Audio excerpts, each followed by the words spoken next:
بینرانی عزیز سڵاوتان لێبێت. ئەزمموی فکری و سیاسی پێشمەرگەیەک لە شار و لە شاخ لە قۆناغی نهێنی و ئاشکرا لە شۆڕش و لە هەرس لە کەوتن و هەستانەوە لە زیندان و دەرەوەی زیندان لە خزمەتی زانستی و سیاسی لە پەردبوونی ڕیزەکانی کوردایەتی و ئینشیقاق و ململانێ و شەڕی باڵ و براکان شاید حاڵی نێو هەردوو شۆڕشەکە ڕێکەوتن و دانوستانە دەرەکی و نێوخۆیەکان دەرەنجامەکان جێهێشتنی نیشتیمان هۆکارەکانی هەڵایسانی شۆڕش و کەبوونەوەی شۆڕش دەرەنجامەکانی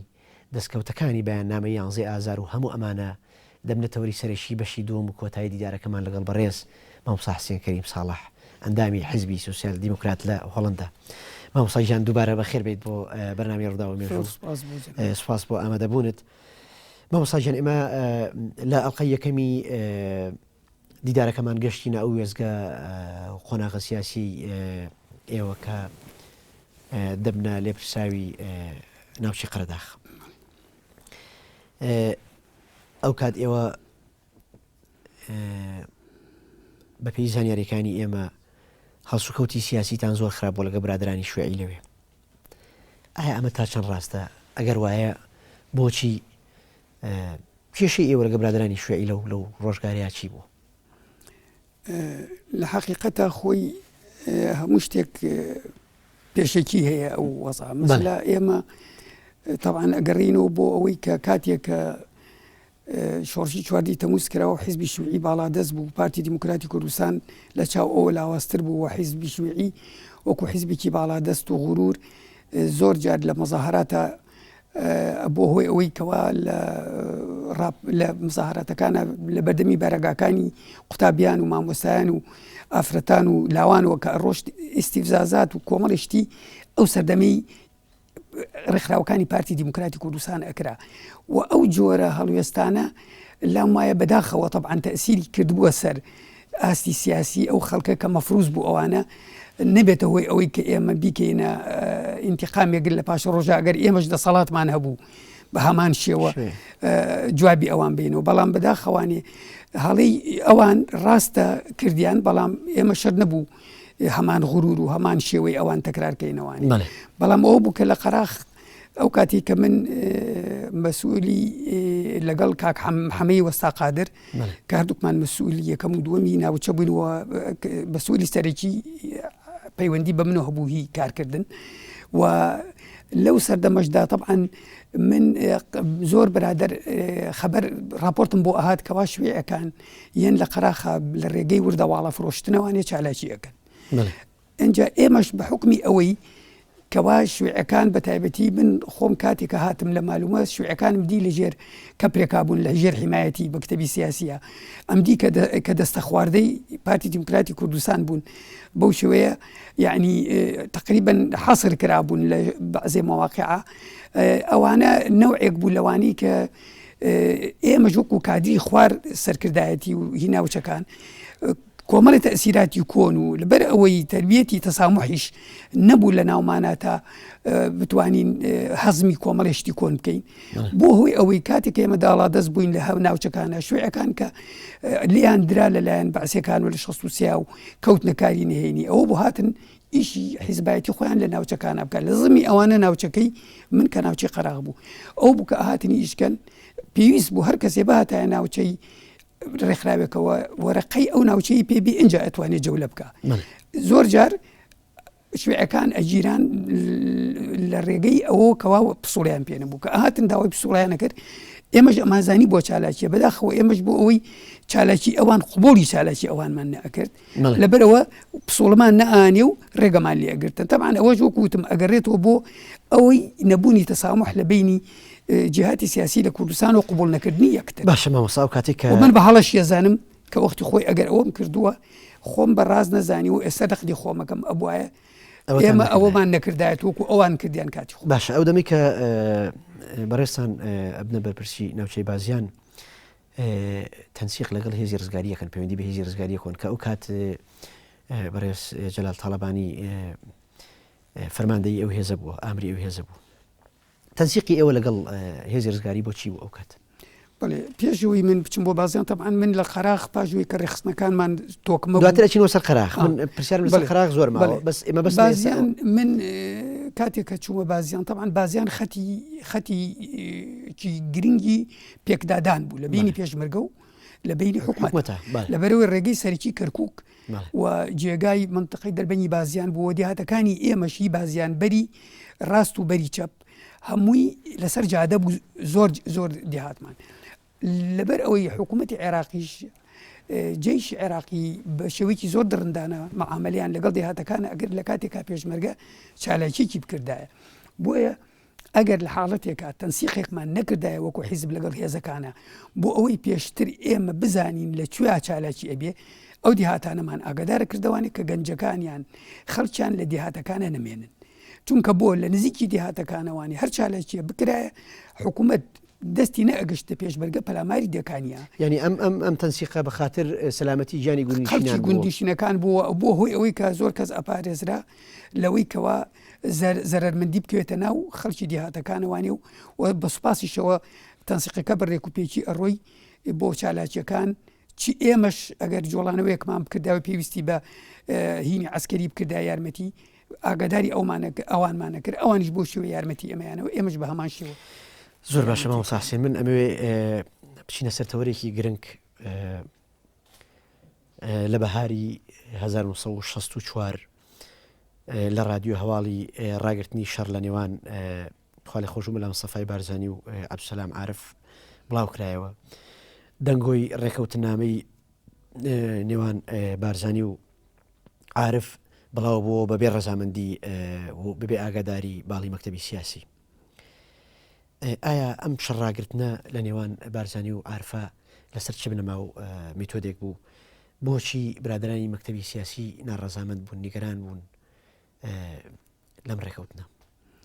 لە حقیقەتە من خۆم وەکو مەسئولی ناوچەی ڕێکخراوی ناوچەی بازیان لەو کاتا کە بەیان خوێنراوە لە دیەک جەولەم هەبوو کە دێ شێخمەند بوو وەکو بیستم لە ڕێ حیزبوانێ خۆی دائما لە ڕێی حیزبوانێ لە بەهۆی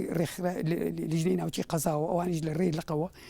و سەرکردایەتی و ئاگادار ئەکراین بۆ زۆر چالاکیە ڕووداوی سیاسی بەڵام بۆ ئەم ڕێکەوتنە پێشوەخت ئێمە هیچ ئاگادارێکمان پێ نەگەیشت کە گوایە مفاوەزات هەیە گفتوگۆ هەیە لە بینی پارتی دیموکراتی کوردستان و حکوومەتی عێراقیە لە بینی سەرۆکی حیزب و حکوومەتی عێراق لەبەرەوە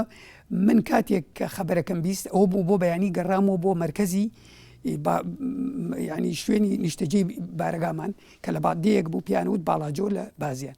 کە گەیشتمەوە باڵاجۆ تەماشام کرد خەڵکە بووی هەڵپەرچێ و بەس موشایی ئەگێڕێ منیش کاتی کە چوومە دیەکە بۆ ئەوەی خۆشی خەڵکەکە تێگنێم خۆم وا پیشان ناکە ئاگام لە وەزعەکە نییە وتم ئینشەڵا بەرەو باشی ئەڕوا بەڵام ئەوە بوو ئێمە پاشان لە ڕێ حیزبەوە ئاگاداریمان بۆ هات ئەڕێ ئەو ڕێکەوتنە ئێمە بەشداریمان نەکردوەتیایە ئێمە بەبەست لە چیە برادرانی باڵی مەکتەبی سیاسی بەشداریمان نەکردووە لەو ڕێکەوتنە ئەو ینی خاڵی خۆش و بارزانی یەکتەرەفە ئەم ڕێکەوتن و اتفاقی لەگەڵ بەڵێ بەپێی ئەو دەنگ و باسی کە بە ئێمە گەیاندراهی حیزب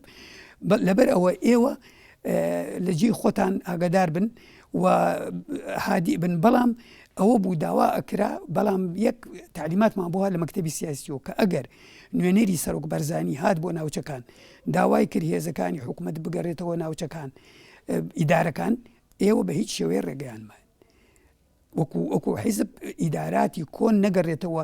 تاوەکو ئینتیزاری بەڵام بە شێوەیەکی زۆر هادی و عاقلانی لەگەڵ نوێنەرەکانی سەرۆک بەرزانی دەتەعاملکەن ئەوە بوو نوێنەری ئەو هاتە منتیقەکان داوای لە ناوچەکانە کرد کە گوێڕایەڵی سەرۆک بارزانی بین نەک گوێڕایەڵی مەکتەبی سیاسی بین بەڵام ئێمەش منی شخصی خۆم طبعا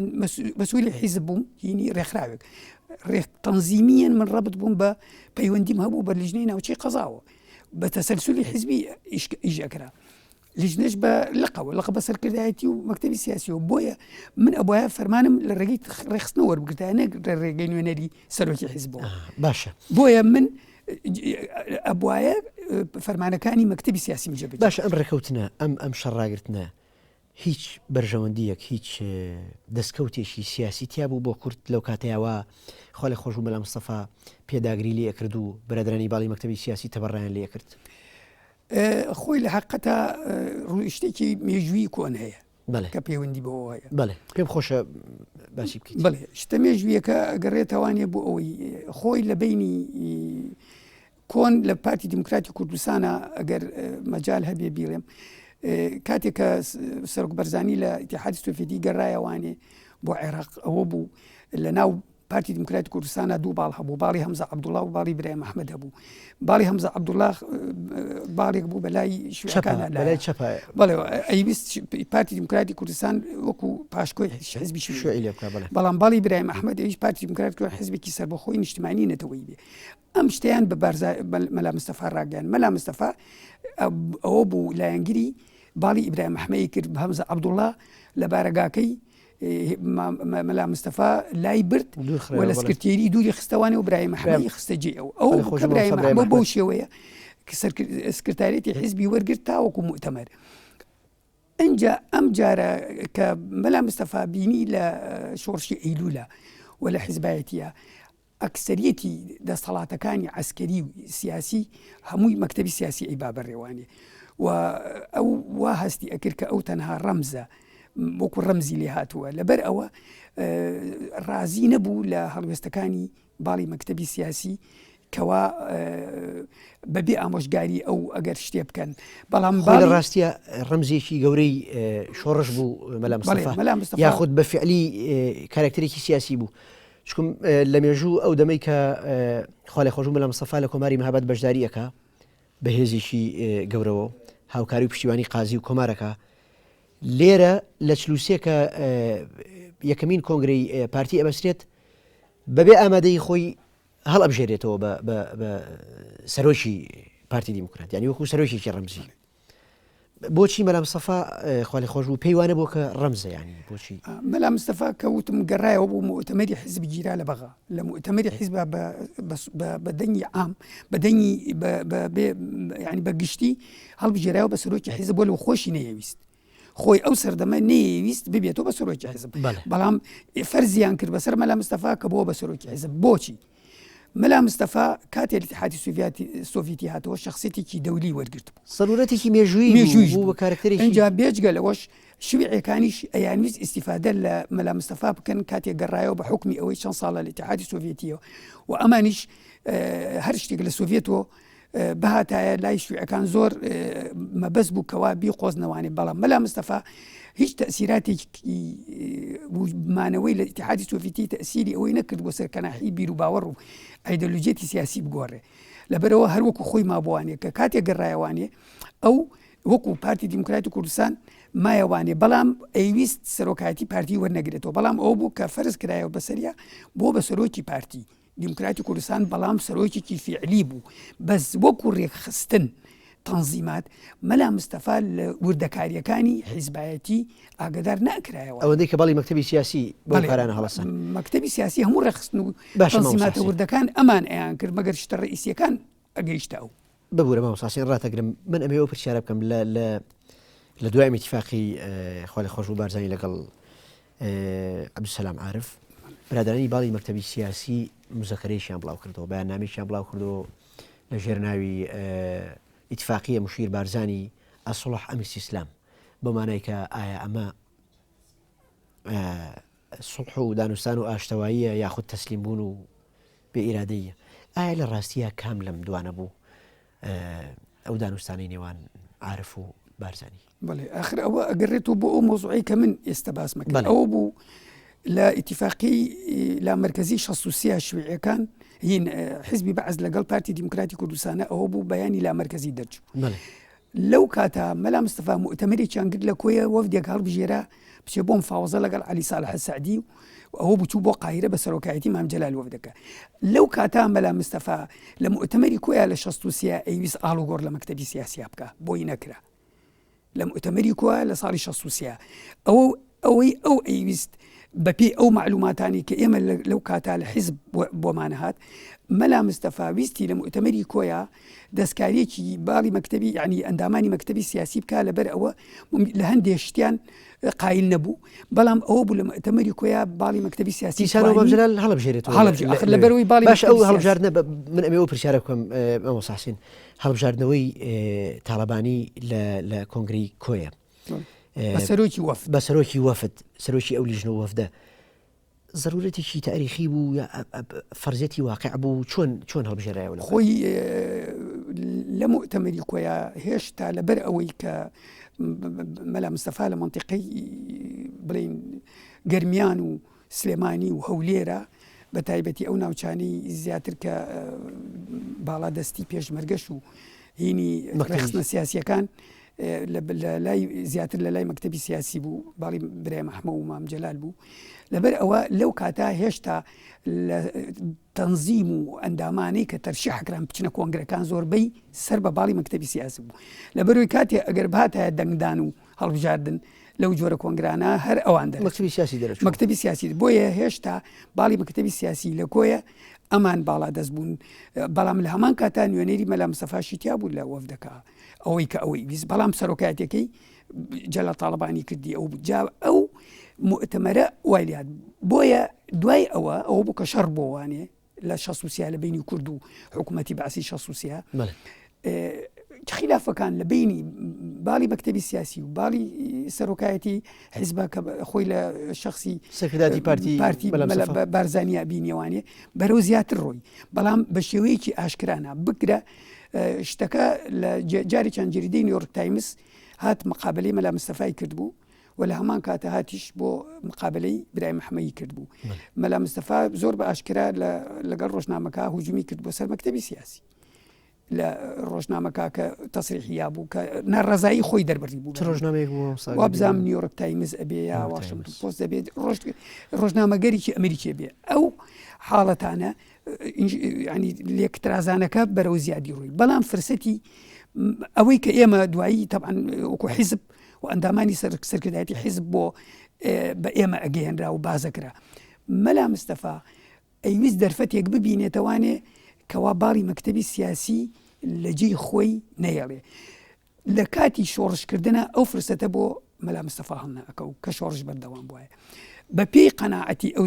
زمانەی کە ئێمە پێمان ئەگەیشت و ئامان بیست لە حیزب و خۆشمان کۆمەڵێک زەواهیرمان ئەبینی ئەوە بوو کە مەلا مستەفا ئەو بەیانی ئیتیفاقی کاتێک کرد خۆشی ئەیزانی کە حکوومەتی عەبدولسەلام هیچنا بەڵکو وەک پشودانێک بوو بۆ ئەوەی لەو فترەیە هەم پشودانێک و هەمان کاتیشا بتوانێت مؤتەمەرێکی حیزبی تازە بە ئیرادی خۆی بگرێ و ئەوەی بێوێ لە ناو پارتی دیموکراتیسە ئاڵوگۆڕ بیکات کەواتە ئەتوانین بڵین لە کۆی ئەم دەرەنجامی ئەم قسانی بەڕێستەوە توانین بڵین ئێوە وەک تەنزیمی حیزب و ڕێخستنەکانی حیزب هەمیشە تعلیماتی حیزبیتان لە باڵی مەکتەبی سیاسیەوە وەرگرت خوا لێ خۆش مەلا مستەفاش بەمە ڕازی نەبوو بۆیە ئینقیلاب و کۆتیتایەکی کرد بەسەر هێزی پێشمەرگا بۆ ئەوەی کە زۆرێک دەسەڵات بۆ خۆی بجێڕێتەوە تۆ لە ئاداشتەکانتە لە دەستنووسی ئاداشتەکانتە من بینی و ئاماژە بۆ کردووە کە هۆکاری سەرەکی ئەم ململانەیە شەڕ بۆ لە پێناوی دەسەڵاتە ئایا سەرکردایەتی پارتی شەڕی دەسەڵاتیان نەکرد یاخود باڵی مەکتەبی سیاسی هەردوو لایەن چۆن هەردوو لایەن باڵی مەکتەبی سیاسی وەکو پێشتر باسم کرد ئەوە بوو کە یعنی لە حقەتە باڵی مەکتەبی سیاسی کاتێک کە برای مەحمەد بۆ سکرتێری پارتی لە مؤتەمەری چوارەوە پێشتر مەلا مستەفا بە شخصی داینا طبعاً بۆ جاری دووهەم چۆن وەختی خۆی مەلا مستەفا هەمزەی لابرد بە شێوەی عەسکەری عینی شتی لە برای مەحمەد کردەوانێ لە 64 بەو شێوەیە بەبێ ینی وەلەو مؤتەمەری چیانگر لە قەڵاتزیە و قەراری فەسڵی مەکتەبی سیاسی تیا بوو بەڵام باڵی مەکتەبی سیاسی بە حکمی ئەوەی کە ئیش و کارەکانی هەموو ناوچەکان و دەسەڵاتەکان و زۆر جار گفتوگۆ و وەفدیان ڕۆشتووە ممکنە ئاگاداری بەرزانیان کرد بێ بەڵام بەو ڕادەیە نەبووە ممکنە کە بارزانی پێی رازی بێ چکە بارزانی وای وەکو لە ئەخیرا لە شۆڕشی ئەیلولا دوای ئەوەی کە باڵی مەکتەبی سیاسی جیابەوە بە تەواوی لەوان خۆی هەموو شتێک بوو لە سەرکردایەتی پارتی دیموکراتی کوردستانە مفاوەزە هەموو ئەمرەکان هەموو جۆرە جوڵانەکان بە ئەمری سەرکردایەتی و مەکتەبی عەسکەری بوو کە لای خۆی دەرچوو بەڵام لە زمانی باڵی مەکتەبی سیاسیە مەکتەبی سیاسی زۆربەی کارەکان خۆی ئەی کرد ئەم دەسەڵاتە لە سەرکردایەتی زۆری بەدەستی مەکتەبی سیاسی من پرسم شەڕی دەسەڵات دەستی پێکرد تۆ وەکو پێشمەرگەیەک وەکو شایەت حاڵێک وەکو خوێنەوار و گەنجێکی سیاسی لەو ڕۆژگارەیە حەزەکەم بۆ مێژوو پێم بڵیت برادرانی باڵی مەکتەبی سیاسی خۆیان خوا لێ خۆشم مەلا مستەفایان کردو بە ڕەمزی سیاسی بە ڕەمزی ناو پارتی بە سەرۆشی پارتی هەتا لەو کۆنگرانەی کە ئەو ئامادەیش نەبووە ئەمان هەڵیان بژاردێتەوە. بۆچی تەسلیمی خواستە سیاسیەکانی ئەو نەبوون؟ بۆچی قراریان نەیەگێڕایەوە بۆ ئەو؟ بڵێ خۆی لە هەمان کاتیشە باسی ڕۆژنامەکەم کرد کەوتم هاتووە ئەو ڕۆژنامەیە چوو بوو بۆ لای برای مەحموود ئەو قسانی بەعکسەوە کرد بوو توی مەلا مستەفا سەرۆکمانە ئەوەیە ینی ئەو دەری خستبوو کە تەمجیدی مەلا مستەفاش کات لە ڕۆژنامەکە کە ئەو پرسیاری کردبوو توی ئەو وا ئەڵێ مەلا مستەفا ئەو توی ئێمە مەلا مستەفا هەر سەرۆکی ئێمەوە ئێمە هەموو پرس و ڕامان بەوە ینی ئەمان لە شێوەی ڕسمیاتە ئەویانە کرد بەڵام لە کاتی فعلا دەسەڵاتەکان بەدەست مەکتەبی سیاسی بوو نەیانەویست مەلا مستەفا دەستکاری ئەو دەسەڵاتانی ئەوان بکە چکە ئەگەر هاتوو دەستکاری ئەو دەسەڵاتی ئەوان کردایە معنای ئەوان ئەبوونە ڕەمز و مجرد هەموو شتەکانە کەوتەوە دەست سەرۆکایەتی بارزانی وەکو لە ئەخیرا کە ئەوان نەمان بۆیە ئەتوانم بڵێم وەکو شەڕی دەسەڵات بوو ئەمان ڕازی نەئەبوون کە بەوەی کە ببنە ئەندامی مەکتەبی سیاسی بەڵام بەو شێوەی کە بارزانی ئەیویست. کەواتە ئەتوانی بۆ مێژوو پێمان بڵێ کێ دەست پێشخەری کرد لە ململانەیە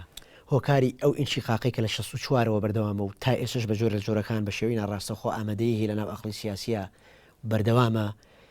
کێ دەست پێشخەری سەرشی بوو کێ تاوانباری سەرشی بوو کێ هۆکاری ئەم پەردبوون و درزە گەورە کوردایەتی بوو کە تا ئێسش ئاسەواری ماوە لە ناو ئەقڵی سیاسیە. خۆی ئەو مفاوەزەی 64 کە کرا ئەوە نقطەی یەکەم بوو بۆ درزی خستە ناو پارتی دیموکراتی کوردستانەوە هەتا ئەتوانم بڵێم ناوڕیزی نەتەوەی کوردەوە چکە مفاوەزەکە بە شێوەیەک ڕۆیشت ئەوە بوو پێشمەرگەی تووشی گۆڕانکاری و ئینقلاب کرد ئەوە بوو مەلا مستەفا کە نوێنەرەکانی ئەنار بۆ هەر شوێنێ بەگوێیان نەئەکرد ئیتر ئەوە بوو مەلا مستەفا بەرەو ئیتیجاهێکی کە ڕۆیشت تەماشای کرد لە ڕێی تەنزیماتی حیزبەوانێ هەموو حیزب لەژێر ئیتاعاتی مەکتەبی سیاسیایە وەکو تەنزیم ئەو بوو پەنای بردە بەر پێشمەرگەش زۆر لە ئامیرهێزەکان عەسکەری بوون عەسکەریەکانیش کە لە ڕیزی پێشمەرگا بوون زۆر جار لە ئیشوکاری ئێمە ناڕازی بوون چونکە ئێمە لەگەڵ عەسکەریەکانە جاروبار ڕێگەمان نەئەدا تەعاملی پێشمەرگە وەکو عەسکەر بکرێت ئەوە بوو بۆ حاڵەتێک کە بەعزێ لە فەرماندا عەسکەریەکان زۆر لە حیزب ڕازی نەبوون بۆیە کاتێک کە ئەم زروفە دروست بوو مفاوەزەی 64 و مەلا مستەفا پەیوەندی پێوەکردن ئیستیجابەی ئامیرهێزەکان بۆ ئیتیجاهی سەرکردایەتی بارزانی زۆر بەهێز بوو بۆ ئەوەی کەوا ئەوان وەختی خۆی ئەو ڕخنیان هەبوو کەوا حیزب دەستکاری تەدەخول ئەکا لە شوێنی ئامیرهێز عەسکەریەکان بۆ هۆی ئەوەی کەوا بارزانی دەستی کێشا بەسەر باڵی پێشمەرگا و هێزی عەسکەری بە تەواوی کەوتەوە ژێر دەستی خۆی ئەو کەوتنەوەی هێزی عەسکەری دەستی خۆی دروستبوونی ئینشقاق بوو لە ڕیزی هێزی پێشمەرگا لە کوردستانە پێش ئەوەی پەلاماری ماوەت بدرێ بەڵام پاش ئەوەی کە کۆنگرەی قەڵاتزەی گیرا لە کۆنگرەی قەڵاتزەیە مەلا مستەفا بڕیاریدا کە مەکتەبی سیاسی فەسڵکا لە حیزب و پارتی دیموکراتی کوردستان باڵی مەکتەبی سیاسیش کۆنفرانسیان کرد ئەوانیش عینیش ئەوان مەلا مستەفایان هین کرد لابرد هێز هین بوو هەتا ڕۆشت درزەکە بەرەو فراوانتر ڕۆی کەواتە توان بڵێن هەردوو لایەن شەڕی دەسەڵاتیان کردو هەردوو لایەن تاوانبار لەو ئینشقاقە ئایا تەرەفی تر دەستی دەرەشی کەسێک لە پشتەوە کەسی تر هەبوو لە پشتیەوە ئەو ئینشقاقەوە ئێمە ناتوانین بڵێن بەس سەرۆکایەتی پارتی و باڵی مەکتەبی سیاسی مەسئولن لەو ئیلێکترازانە پارتی دیموکراتی کوردستان باڵی مەکتەبی سیاسی وەکوتم بە حکمی ئەوەی شۆڕشی ئەیلول شعبێتێکی زۆری پیا کرد پارتی و دەسەڵاتی مەکتەبی سیاسی لە ناوچەکە بە عکس بۆ جاران شوێعەکان لە ساحەفتا بوون ئەم جارە عکس بۆ هاتە لای ئەمان ئەمە بەداخەوە غرورێکی دروست کرد لە ناو سەرۆکایەتی پارتی دیموکراتی کوردستانە باڵی مەکتەبی سیاسیە ئەمە وای کرد وەکوتم کۆن تەسامحەکانی نەما لەگەڵ شوێعەکان وەختی خۆی کە کردویان هەروەها لە کاتی خۆشیە پارتی دیموکراتی کوردستان باڵی مەکتەبی سیاسی گروپی کاژێک هەبوو ئەوانە کۆمەڵێ خەڵک بوون کە ڕێکخراوە تەنزیمی حیزبی بوون کە کوردایەتیان ینی بیر و باوەڕی ئیدۆلۆژی قەومیان هەبوو زۆر جار پارتی ڕێگریش بوو لە هەندێک چالاکیەکانی ئەوانیش و بگرە ئێمە کە ئەندامی حیزبی زۆر جار وامان پیشان ئێرا کە برادرانی کاژێک بە پیلانی بێگانە زۆر جار بەعزە شعارات بەرزەکەنەوانێ طبعا ئەمە بوو بۆ هۆی ئەوەی کە ڕق و کینەیەک لە بینی گروپی کاژێک و باڵی مەکتەبی سیاسیا دروستکە. هەروەها ئەو هەڵوێستانی پارتی دیموکراتی کوردستان لە کاتی شۆڕشە دوای ئەوەی لیان قەومە لەلایەن بەعسی 63 لێ دراو هاتنە دەرێ و تعاملی مەکتەبی سیاسی لەگەڵیانە زۆر بە شێوەیەکی ئیجابی نەبوو، ئەوەش پاڵی نابەوانەوە لە لایەکی تر گروپێکی سیاسی ئێران کە باڵی حیزبی دیموکراتی کوردستان بوو هینی جەماعەتی ئەحمەد تۆفیق، ئەوانیش لە هەمان کاتە چەند باڵێک بوون لەلایەن پارتی باڵی مەکتەبی سیاسی و لە باڵەکانی تری مساعدە ئەکرد باڵی ئەحمەد تۆفیق و لەگەڵ کۆمەڵێک کادری تری ناو پارتی دیموکراتی کوردستان کە مەکتەبی سیاسی لێ یابوون. زۆر باشە مامۆستاگیان پشوویەک وەرەگرین و دواتر بەردەوام بین بەڕێزان پشوویەک و دواتر گەڕێنەوە بۆلاتان.